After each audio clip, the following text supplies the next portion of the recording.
Alhamdulillahi Rabbil Alameen. Salatu wassalamu ala Rasulihil Kareem. Amma ba'd, fa'a'udhu billahi minash shaitanir rajeem. Bismillahir Rahmanir Rahim. Salatu wassalamu alayka ya Rasulallah. Wa ala alika wa ashabika ya Habiballah. الصلاة والسلام عليك يا نبي الله وعلى آلك وأصحابك يا نور الله نويت سنة الاعتكاف. Alhamdulillah, there are many benefits of sending durood and salam, peace and blessings upon the merciful all mankind, the jewel in the crown of prophethood, Sayyidina Muhammad sallallahu alayhi wa alihi wa sallam. Shaykh Tariqat Amir Ahl Sunnat, the founder of Dawat Islami, Hazrat Allama Maulana Abul Bilal Muhammad Ilyas Attar Qadiri Damat Barakatuhum Al-Aliyah, mentions an incident in his renowned booklet Hussaini Groom. The famous Sheikh Muhammad bin Sulaiman Jazuli alayhi rahmah states that I was once on a journey. The time of Salah came. I needed to perform my wudu. There was a well nearby, but there was no rope or bucket with which I could withdraw the water. I was in anxiety and dilemma. Meanwhile, a young girl peeped from the top of a house and asked, "What are you looking for?" I replied that it is time for Salah. I need to do my wudu. There is no rope or bucket with which I can withdraw the water. The young girl said, "Who are you? What's your name?"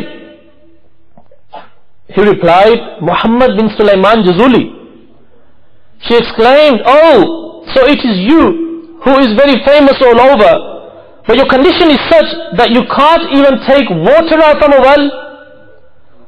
She came down and placed her blessed sweat, her blessed saliva into the well. As soon as she did this, the water started to rise, and to such an extent that it started to overflow from the well. Muhammad bin Sulaiman Jazuli alayhi rahmah performed his wudu and then asked the young girl, "My dear, tell me, how did you achieve such a high state?" She replied that it is my habit that I invoke durood and salam, peace and blessings upon the mercy for all mankind, the Messenger of Allah sallallahu ta'ala alayhi wa alihi wa sallam. He alayhi rahmah says, "Impressed by that pious girl, I made a firm intention to write a book about Durood Sharif. Therefore, he alayhi rahmah wrote a book about Durood Sharif which achieved great popularity, and the name of this famous book is Dalailul Khairat." दुखून है तुमको जो घेरा है तो दुरूद पढ़ो, जो हाजिरी की तमन्ना है तो दुरूद पढ़ो. सल्लू अलल हबीब सल्लल्लाहु तआला अला मुहम्मद सल्लल्लाहु अलैहि वसल्लम. Antakya was a beautiful city in Syria, still exists nowadays, but currently is the seat of the Hatay province in southern Turkey, near the border with Syria. Almost all the inhabitants are Muslims, and numerous tombs of Awliya Kiram are present in this city still.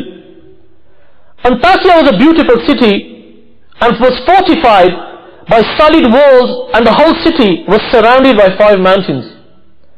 The population of the city spread for 12 miles. Hazrat Sayyidina Isa Ruhullah ala Nabiyina wa alayhi salatu wassalam sent 2 of his companions, Sadiq and Masduq radiyallahu ta'ala anhuma, to the people of this city to invite them towards righteousness. When the two reached Antakya, they met an old shepherd whose name was Habib Najjar. He asked them who they were and why they had come. They informed him that they were the companions of Hazrat Isa ala Nabiyina wa alayhi salatu wassalam, and had come to invite people towards Tawheed, the oneness of Allah Almighty. Habib Najjar asked if they had any sign or proof to back up their beliefs. The companions radiyallahu ta'ala anhuma replied that they could cure the ill, blind and sufferers of leprosy by the order of God. Now this was the karamat of these two, and it was also the mu'ajiza of Hazrat Isa ala Nabiyina wa alayhi salatu wassalam, as the Holy Quran states, وَأُبْرِئُ الْأَكْمَهَ وَالْأَبْرَسَ وَأُحْيِي الْمَوْتَى بِإِذْنِ اللَّهِ. Translation from Kanzul Iman: and I heal the born blind and the leper, and I make the dead alive by the command of Allah. Habib Najjar then asked, I have a son who has been ill for a very long time. Can you restore him to health? They both replied, yes, by the will of Allah Almighty. Bring him to us. When the young boy was brought over, they went over him with their hand. Miraculously, the young boy stood up looking fit and healthy. Now this news spread in the whole city like hotcakes. The ill and poorly would come from all over the city and return healed and restored to health. The king of this city was an idol worshipper named Antikha. When he received the invitation of Tawheed from the two preachers, he was incensed. He had both of them arrested and punished with 100 lashes each and thrown into jail. Hazrat Isa ala Nabiyina wa alayhi salatu wassalam then sent another companion, Hazrat Sham'un alayhi rahmah, to the city. He alayhi rahmah somehow managed to get to the king and said, you have locked up two of our companions and punished them. You could have at least listened to what they had to say. The king then called them over and asked them. They both replied that we have come to invite you to stop worshipping idols and believe in the one God Almighty who has created you and the entire universe. When the king asked for some sort of proof, they both placed their hands on such a blind person who didn't have any eyes on his face, on his head. Now both of them, they got hold of some soil, rolled it up into a ball, and then when they touched his face, first and foremost, two holes appeared. Then the companions got hold of some soil and placed this soil in those holes. Then they prayed to Allah Azza wa Jal. Instantly the two balls of soil became eyes and the blind man could see. Hazrat Sham'un alayhi rahmah then addressed the king and said, O king, do your idols have this power too? The king replied, no. Then why do you not believe in such a Lord who can? Hazrat Sham'un alayhi rahmah, he went on and said, does your God have the power to bring the dead back to life too? Inquired the king. If he can, then bring a dead farmer's son back to life, who died 7 days ago, and I have still not buried him, as I am awaiting his father. The king then took the three preachers of Islam to the dead body. The three of them raised their hands and prayed to Allah Almighty. The dead boy instantly stood up alive and said, alas, I was an idol worshipper, and as soon as I died, I was flung in the valleys of hell. I warn you of severe punishment, and that you declare your belief in Allah Almighty. I advise you to recite the declaration, the kalima of Hazrat Isa ala Nabiyina wa alayhi salatu wassalam, and listen and obey to what his three preachers are saying, and treat them well. Having witnessed this miraculous event, everyone was left astonished, a dead person coming back to life. Hazrat Habib Najjar alayhi rahmah also came running and encouraged the king and all the people to believe what the preachers were saying. The king and all the people accepted their invitation and embraced Islam. However, a few ignorant people still did not leave their belief in their idols and ultimately martyred Hazrat Habib Najjar alayhi rahmah. The wrath of Allah Azza wa Jal fell upon these evil people in the form of punishment, and they were all massacred. My dear brothers in Islam and viewers of Madani channel, we see how the three companions of Hazrat Isa ala Nabiyina wa alayhi salatu wassalam, Sadiq Masduq and Sham'un radiyallahu ta'ala anhum, had to endure severe difficulties and tests in spreading the message of Allah. They were so determined that no amount of persecution and torture could stop them. They continued with patience and perseverance, and in the end were successful. Therefore, every preacher should imprint this on his heart, that no matter how many difficulties or obstacles we face when inviting people towards the truth, we will never give up. Continue to invite people with sincerity, even the people who clash and erect barriers in your way. The unfortunate people are having a problem understanding you. Satan has placed a veil of heedlessness and negligence in front of them, and they think this world is everything. Who knows that your persistence in never giving up and continuously inviting them will eventually work, and they will turn to the path of righteousness. Sallu ala al-Habib sallallahu ta'ala ala Muhammad sallallahu alayhi wa sallam. My dear brothers in Islam, Alhamdulillah Azza wa Jal, we learn from this incident about sacrifices that were made by our pious predecessors and the companions of the previous prophets. My dear brothers in Islam, once again we are amongst the days of Muharram al-Haram, and as soon as this blessed year, blessed month starts, straight away the sacrifices of the Ahlul Bayt come in front of us. My dear brothers in Islam, there were many wars before and after Karbala. Each one was to defend the principles of Islam and to glorify the name of Allah Azza wa Jal. There were many wars in which the mercy for all mankind, the king of all prophets, the messenger of Allah, Sayyiduna Muhammad sallallahu alayhi wa sallam, was present himself. And there were others fought by his companions, the majestic Sahaba Kiram alayhim ridwan. But unfortunately, Muslims today hold very little knowledge about them. Little do they know and realize the great sacrifices through which Islam has reached us. The point to be made is that why do we hear about Karbala more than any other war? Why is the war of Karbala commemorated each year and no other? One of the main reasons for this is that most of the other wars were waged between Islam and Kufr. Believers were fighting the non-believers, but this was a war within Islam. The opposite parties were both Muslims, but greed had overcome the enemies. They were the people who only desired the wealth and position of this world and neglected the pleasures of the hereafter. They feared a tyrant ruler, but did not fear Allah Almighty. They supported the rich and the powerful and isolated the righteous and the pious. This war is always remembered by the Muslims, and so is a lesson for them. Thus, we know that not always those who claim to be Muslim and apparently practice Islam are on the true path. Therefore, Muslims remember the sacrifices made by the Ahlul Bayt and the Muslims in Karbala. Therefore, we know that not always those who claim to be Muslim and apparently practice Islam are on the true path. We have to recognize the true followers of the Messenger of Allah sallallahu alayhi wa sallam in order to protect our Imam.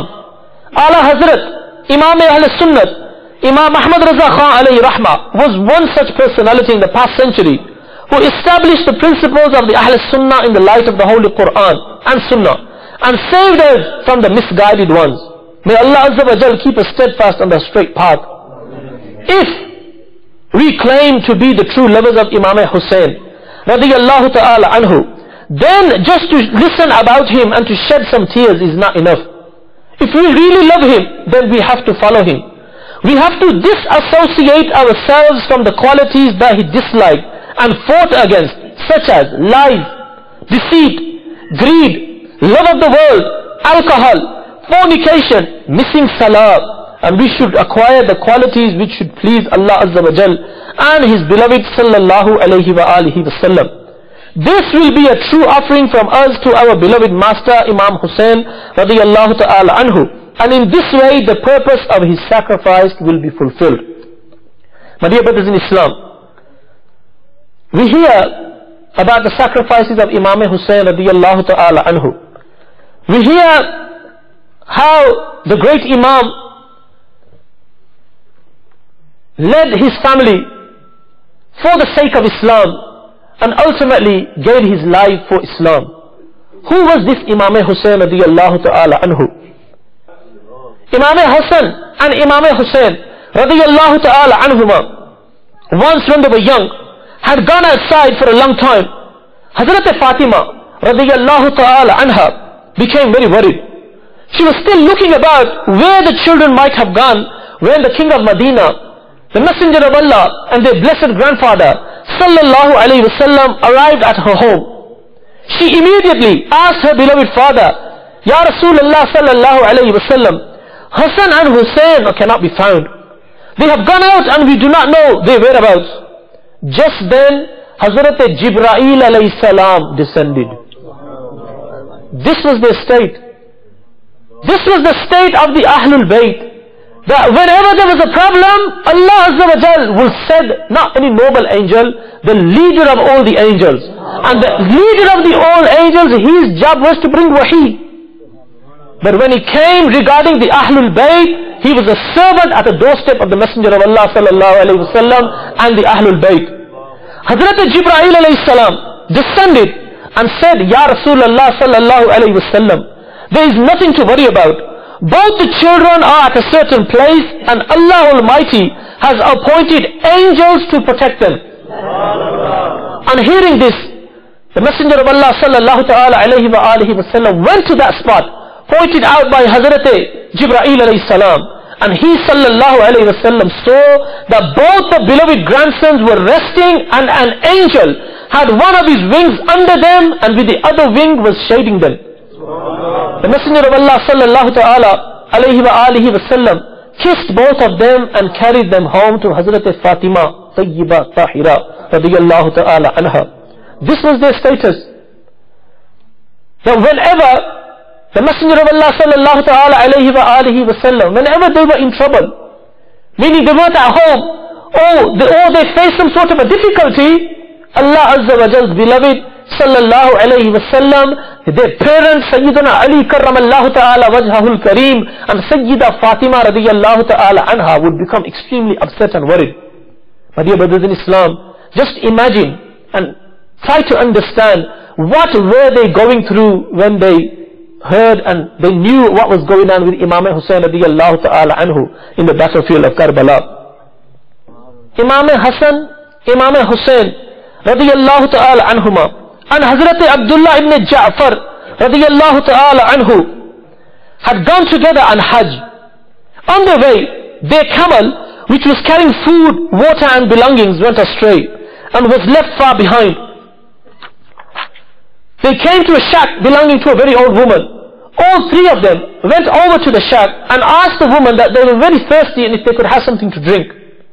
The old woman kindly milked her goats and presented the goats' milk for them to drink. They then kindly asked if she had anything for them to eat. The old woman, a very poor woman, had a goat.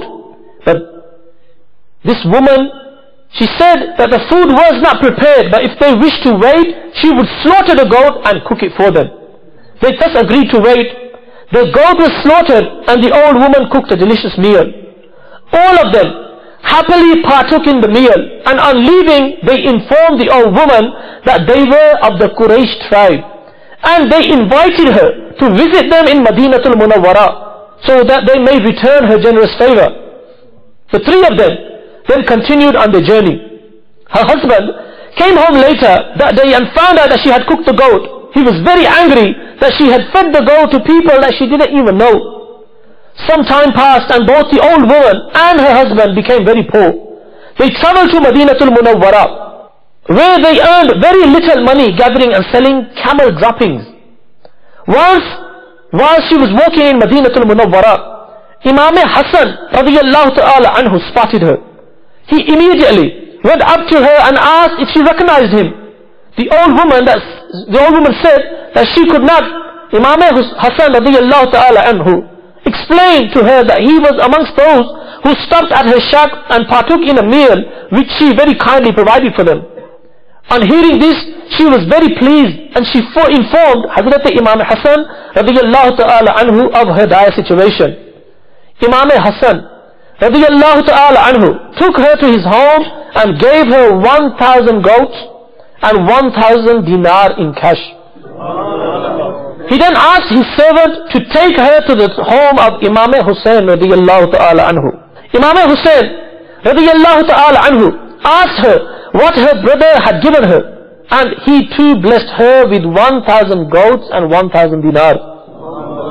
Hazrat Imam Hussain radiyallahu ta'ala anhu then asked his servant to take her to the home of Hazrat Abdullah bin Ja'far radiyallahu ta'ala anhu. He was very pleased to see her and asked what both Imam Hassan and Hussain radiyallahu ta'ala anhuma had given her. She replied that altogether she had 2,000 goats and 2,000 dinar. On hearing this, Abdullah bin Ja'far radiyallahu ta'ala anhu gave her 2,000 goats and 2,000 dinar more. The old woman was now very pleased and took the 4,000 goats and 4,000 dinar and went to her husband. She presented these to him and said, "This is a gift from that generous family to whom I had fed only one goat." Subhanallah Azza wa Jal. What generosity Hazrat Imam Hussain radiyallahu ta'ala anhu and his family possessed. My dear brothers in Islam, we hear and we learn about the sacrifices of the family of the Messenger of Allah sallallahu ta'ala alayhi wa alihi wa sallam.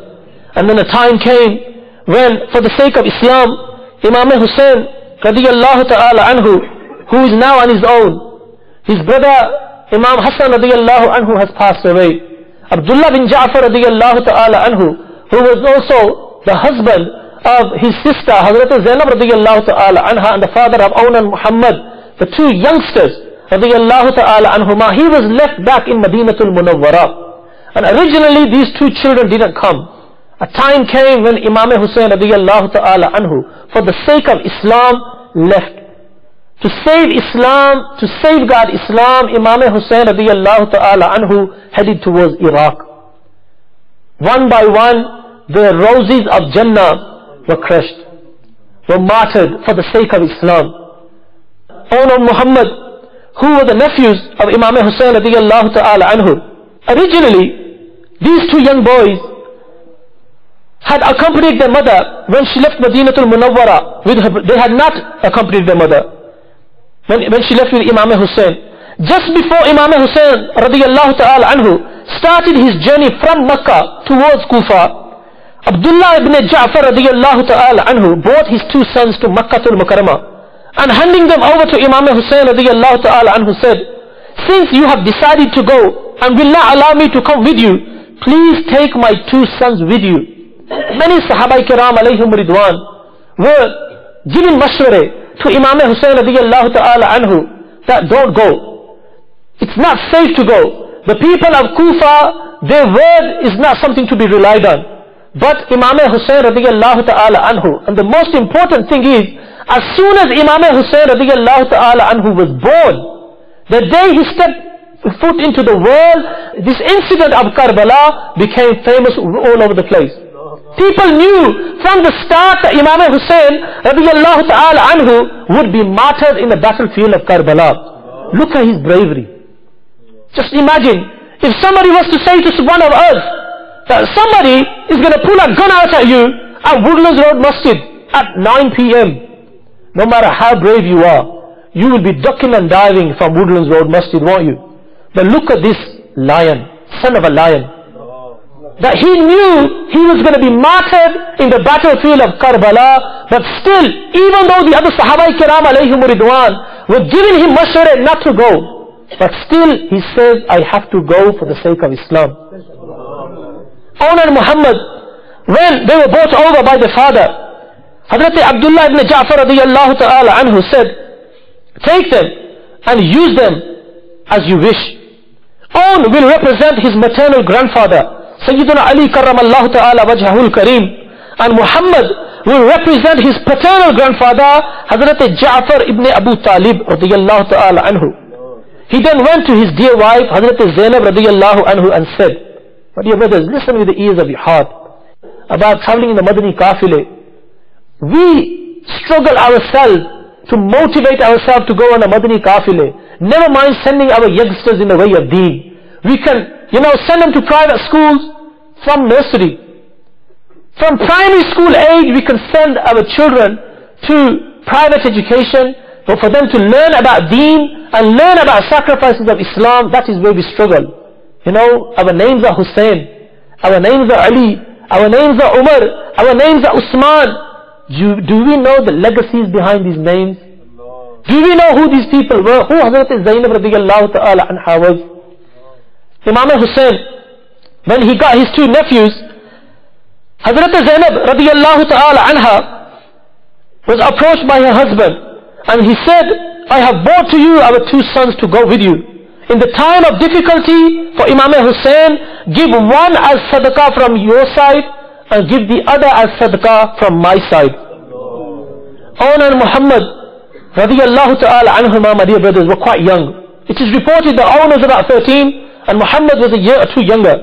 They had learned the art of fencing from their uncle, Hazrat Abbas, the flag bearer of Imam Hussein's army. They had learned the art of fencing from Hazrat Abbas, Alam Bardar radiyallahu ta'ala anhu. And the night before the battle of Karbala, Hazrat Zainab radiyallahu ta'ala anha called her sons over. My sons, tomorrow there will be a battle. I cannot ask you to fight because you are still young. But if anything happens to your uncle Hussein while you are still alive, I will be filled with shame. Both the boys stood up and said, Mother, we have the blood of Ali and Ja'far radiyallahu ta'ala anhuma in our veins. Our grandfathers were warriors whose names sent shivers down the enemy's spines. Do you think we can possibly shame them? Moreover, we are the pupils of Uncle Abbas radiyallahu ta'ala anhu. Mother, unless you forbid us and stop us from fighting, we shall go to the battlefield and show the enemies of Islam how bravely the children of Islam can fight. All we want from you is a promise that you will never weep over us. Allah. Our souls will never rest in peace if you grieve for us after we are gone. Tears of joy and pride flowed down Hazrat Zainab radiyallahu ta'ala anha's eyes as she embraced the two boys.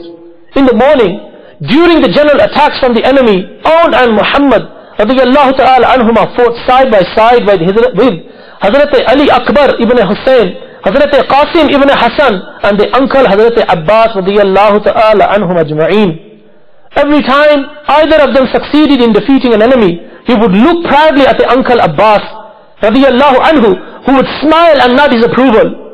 Imam Hussein radiyallahu anhu would not, however, give the boys permission to go for single combat. They were very disappointed. They came to their mother for help. Hazrat Zainab radiyallahu ta'ala anhu sent someone to request her brother Imam Hussein radiyallahu anhu to come to her tent. The young boys, my dear brothers, 13 and 9 or 11, they're coming to their mother crying. Why? Because they want the latest computer game. They want the latest designer gear. They are crying, coming to their mother, bringing a complaint that they want to go and die for Islam. Imam Hussein radiyallahu ta'ala anhu came to her tent. When he radiyallahu anhu came to his dear sister, she said, Hussein, at the battle of Siffin, Abbas radiyallahu anhu was only 8 years old. When he saw someone try to attack you, he rushed into the battlefield and killed the man. Do you remember how proud our father Ali was radiyallahu anhu? Today I too want to be proud of my sons. I want to see them go out there and defend Islam. Will you not allow me this privilege? Imam Hussein radiyallahu anhu stood there in silence. He looked at his sister. He saw the disappointment on her face, and he saw tears forming around her eyes. He put his arms around the two boys and led them to their horses.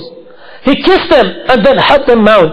Go, said Imam Hussein radiyallahu anhu.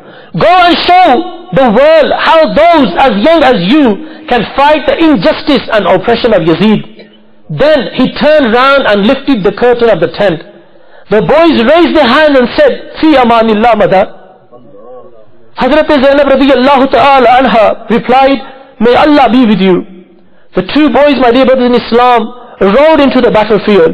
They fought bravely. At one point, Umar ibn Sa'ad, the governor of Ibn Ziyad, asked who these two youngsters were, as they reminded him of how the lion of Allah, Sayyidina Ali, and Hazrat Ja'far as-Sadiq radiyallahu ta'ala anhuma would fight.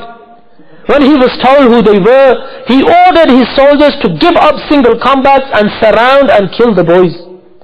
Aun and Muhammad radiyallahu ta'ala anhuma, 13 years old and 11 years old, were attacked from all sides. Soon they were overpowered and these two roses were brutally martyred. Imam Hussein and Hazrat Abbas radiyallahu ta'ala anhuma carried the two young bodies to a tent and laid them on the floor. Imam Hussein radiyallahu anhu then walked over to his sister's tent. He found Hazrat Zainab radiyallahu ta'ala anha in sajda praying, Ya Allah, I thank you for accepting my sacrifice. My heart is filled with pride because my two sons have given their lives for your religion. My dear brothers in Islam, these were the sacrifices of Imam Hussein radiyallahu ta'ala anhu and the Ahlul Bayt.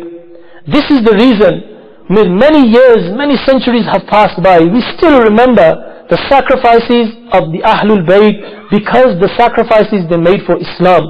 My dear brothers, Imam Hussein proved that he wouldn't bow his head and he wouldn't take allegiance from anybody who is against the Sharia of his beloved grandfather sallallahu alayhi wa alihi wa sallam. They even cut off his head. And where did they cut off his head? Today we say we love Imam Hussein. Many slogans we fire from left, right and center. Imam Hussein radiyallahu ta'ala ultimately, when he sacrificed all his boys, when he sent all his boys into Jannah, came into the battlefield himself. And he fought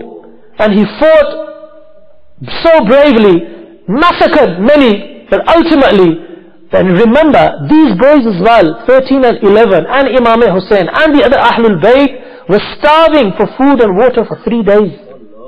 But look at their passion, look at their desire to fight for the sake of Islam, to sacrifice for the sake of Islam. My dear brothers in Islam, Imam Hussein radiyallahu ta'ala anhu, when he was cutting them up like cucumbers, finally he stopped because it was the time of Salah. Got down, started to perform his Salah, and when he was in his sajda, that is when these cowards removed the blessed head of Imam Hussein radiyallahu ta'ala anhu. Daghe sujood teri jabi par bana to kya. It's a great honor. Alhamdulillah, many brothers we see, they have the nur of ibadat shining on their forehead. But the battlefield of Karbala is referring to us as well. Daghe sujood teri jabi par bana to kya, koi aisa sajda kar ke zami par nishan rahe. Even today, the battlefield of Karbala is saying to us, somebody done a sajda on me. Somebody performed a sajda on me, and because of that one sajda, today you have this honor of performing sujood in all these glorious masajid of the world. My dear brothers in Islam, this is the message of Dawat Islami, an international non-political movement of the Holy Quran and Sunnah. We too need to make sacrifices. Our Shaykh Tariqat, Amir Ahl Sunnat, Damat Barakatuhum al-Qudsiyah, if we were to hear about his sacrifices, my dear brothers, the sacrifices he made for Dawat Islami. Today we see Dawat Islami. We see Dawat Islami on Madani channel. This garden everywhere around the globe. But do you know how difficult it was for Amir Ahl Sunnat Damat Barakatuhum al-Aliyah? We need to do the same. Amir Ahl Sunnat says that be part of me, be part of my force, and we need to spread the message of Islam, and our battle is against Satan. Our battle is against Shaitan and our Nafs-e Ammara. Our battle is against our Nafs-e Ammara, nobody else. Don't point fingers at others because 3 point back at you. Worry about yourself, my dear brothers. Traveling the way of Allah Azza wa Jal. What are me and you sacrificing for Islam? The Sunnah. We crush the Sunnah. We crush our namaz. We say we love Imam Hussein. We name our children Hussein. All our names, Ali, all these names. My dear brothers in Islam, if only we could truly understand. And this is what the Madani Mahol, Madani environment of Dawat Islami is trying to instill in our hearts. The love of the Ahlul Bayt, the love of the Messenger of Allah sallallahu alayhi wa alihi wa sallam, and the sacrifices of the blessed Sahaba Kiram alayhim ridwan. May Allah Azza wa Jal give us all the ability to remember, act upon what has been said, and give us this enthusiasm to travel in the way of Allah Azza wa Jal. For the sake of Imam Hussein, travel in the Madani Qafila of Dawat Islami. Imam Hussein traveled in the Madani Qafila towards Karbala, didn't return. Those 72 pious souls travel for the sake of Allah Azza wa Jal. And Amir Ahl Sunnat gives us this nisbah of 72. He says travel for 72 hours. Fill out the Madani Inamat card which consists of 72 Madani pearls, and make changes within yourselves. If you say you truly love the Ahlul Bayt, then physically and practically show you love the Ahlul Bayt. Make sacrifices for deen, my dear brothers in Islam. May Allah Azza wa Jal give us the ability to remember and act upon what has been said. Ameen. Bijahin Nabiyil Ameen. Sallallahu alayhi wa sallam. Sallu ala al-Habib. Sallallahu ta'ala ala Muhammad. Sallallahu alayhi wa sallam.